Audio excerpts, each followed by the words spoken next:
درود و مهر پاینده باد ایران و ایرانی. بنده ابتدا از دکتر میخوام خودشون رو معرفی کنن، بعد میریم سراغ توضیحات کامل. خب من محمد عظیم ایرانژاد پاریزی هستم، مدرس دانشگاه و دکترای فیزیولوژی ورزش هستم و در خدمت دوستان هستیم. بفرمایید. بنده هم حمید کریم الدینی هستم، دکتر دامپزشک. خیلی خوشبختم که در این محیط تاریخی که در واقع میشه گفت با حرکت ما هم پیوند داره، به پیشنهاد دکتر ایرانژاد از 4 سال پیش برنامه ریزی شد، اما حالا به دلایلی انجام نشد تا به 15 شهریور 1404 که از روبروی بخشداری شهر کوچک پاریز رکاب رو آغاز کردیم و قریب به 11 روز طول کشید تا به شهر بزرگ تهران رسیدیم. عرضم به حضورتون خب این حرکت تلفیقی از تاریخ، فرهنگ و ورزش هستش. هدف از این حرکت پیوند ورزش با تاریخ و علم هست و یادگاری باشه و مقدمه‌ای برای اینکه نسل‌های آینده با تاریخ پیشینیان ایرانمان آشنا بشن و پیوند عمیق‌تری ایجاد بشه. خب سفر ما این بود که ما الان 1000 کیلومتر اول اومدیم تا تهران. از اینجا حدود 700 خورده 800 کیلومتر میریم تا لب مرز ارمنستان.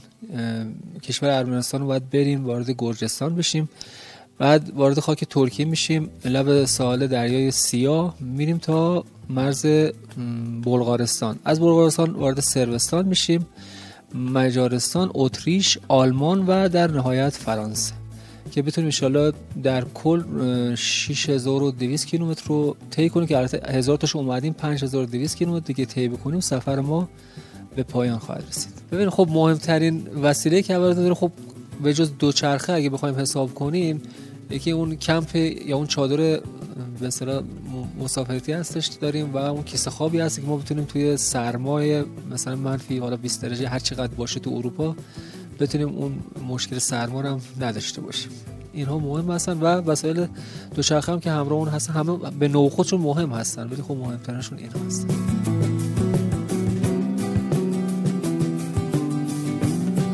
شامت میگم خدمت همه مهمانان عزیز، آقای دکتر بزرگوار. توضیحات در مورد باغ موزه نگارستان و کارشناس در خدمتتون که باغ موزه نگارستان چه قدمتی داره و چگونه است و موزه‌ای که شکل گرفته اینجا.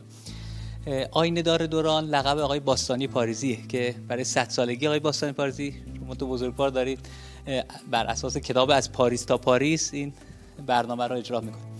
آینه دار دوران هم یک طرحی هستش که به زبان هنر میخواد معرفی بزرگان کشور رو داشته باشه و طرحی هستش که شروع کرد به زبان هنر معرفی آثار مکتوب آقای باستانی پاریزی. همونطوری که میدونیم آقای باستانی پاریزی خب بیش از 60 کتاب دارند و خب کتاب‌هاشون هم داستانگونه است و به صورت تصویر میشه معرفی کرد آثار رو. ما جایزه به وجود آوردیم که تصویرگری کنن کتاب‌ها رو. پیشین یعنی برای شروع این جایزه اساتید بزرگ کشور که از دوستداران آقای باستانی پاریزی بودن یک سری اثرهای هنری اهدا کردن به مجموعه آینه دار دوران که مؤسسه آینه داران دوران تولیت اون جایزه رو داره. با همکاری باغ موزه نگارستان و دستور ریاست دانشگاه تهران در این موزه یک راهروی به نام راهروی باستانی پاریزی نامگذاری شد که این آثار در اونجا بالاخره ماندگار بشه و اتاقی هم به یاد آقای باستانی پاریزی به وجود اومد که سال پیش افتتاح شد و وسایل استاد، بالاخره کتاب‌های استاد، یاد استاد هم در اونجا زنده باشه که انشالله در خدمت شما امروز هستیم و اونجا رو بازدید میکنیم و بعد در خدمت شما خواهیم.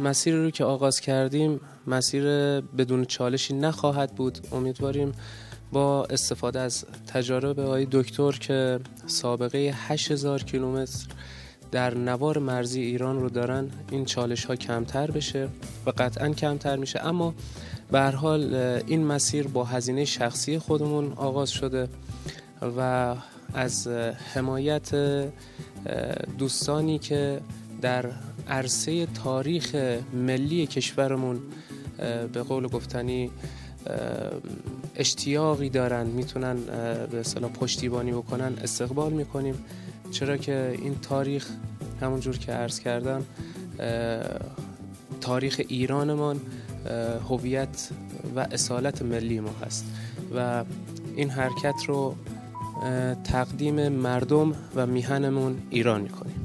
پاینده باد ایران.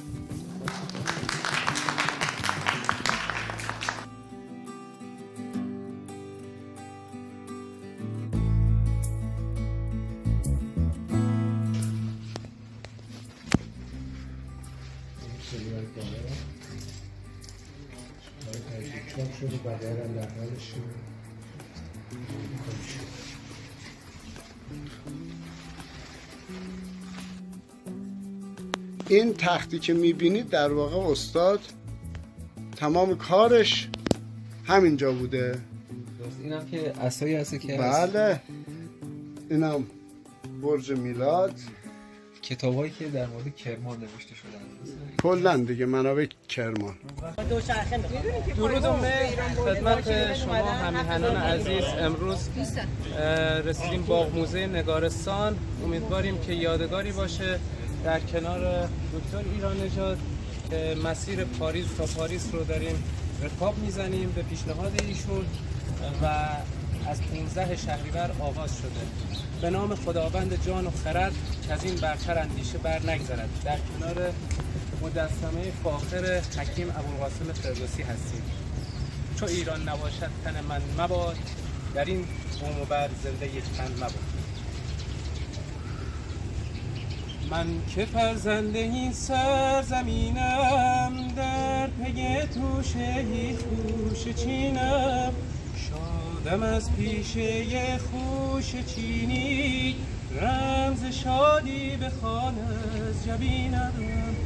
قلب ما بود مملو از شادی بی پایان، سعی ما بود بهر آبادی ایسان.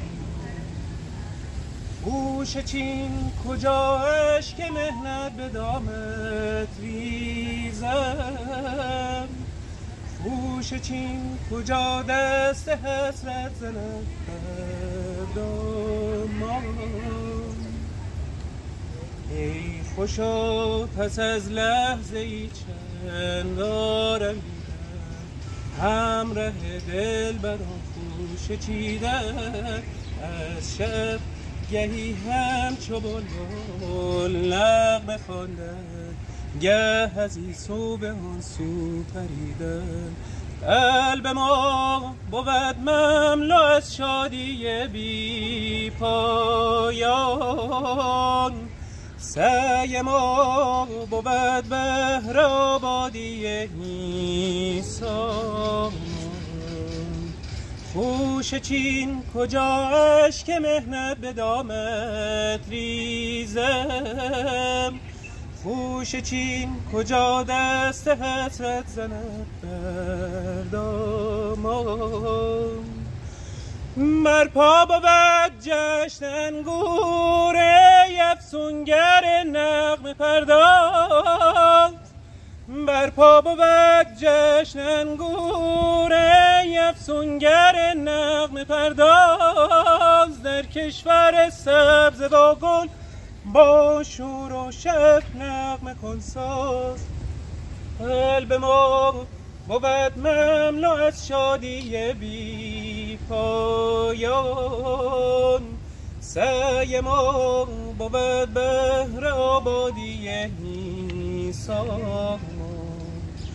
خوش چین کجا اشک مهنت به دامت ریزم، گوش چین کجا دست حسرت زنه مردمم.